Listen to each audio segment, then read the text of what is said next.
Eta, bueno, hor ikusten dut, ditezula kaleko artia izango bazan bezala.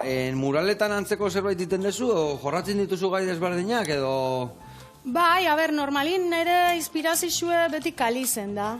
Eta bai, kalin bilatzet azkenin jendi movimentue, pertsonak asko irudikatzen jut. Gero askotan irudikatzetena da bate, igual lehengo argazkizarrak gaur egun gukin naztute, eta hola, pixket denborin junetorri xe bezala, hola, zubi batzu, lehen aldiz eta orain aldixekin.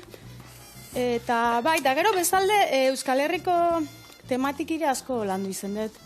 Adibidez Getarin da hola, barrantzalik eta jaizen ditut paretatan. Mural asko indituzu? Mural gehiago indituzu kuadro baino, zer gehiago indituzu?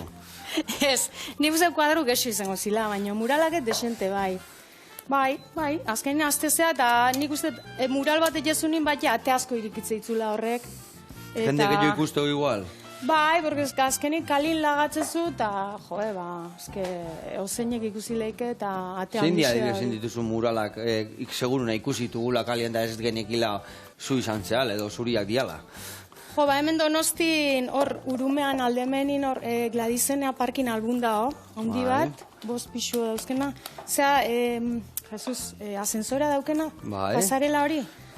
Horre inun, lehen gurtin, gero, ez dakit, hemen Euskal Herrixen desente, Getarin adidez, lau batoa dauzket, askoitin beste pare bat handi. Eta gero, atzerrixen hain ditut, batzuk. Atzerrian bai? Bai, Marruekoza junitzen baite, Alemanire ere bai. Bueno, hain ditut batzuko bai.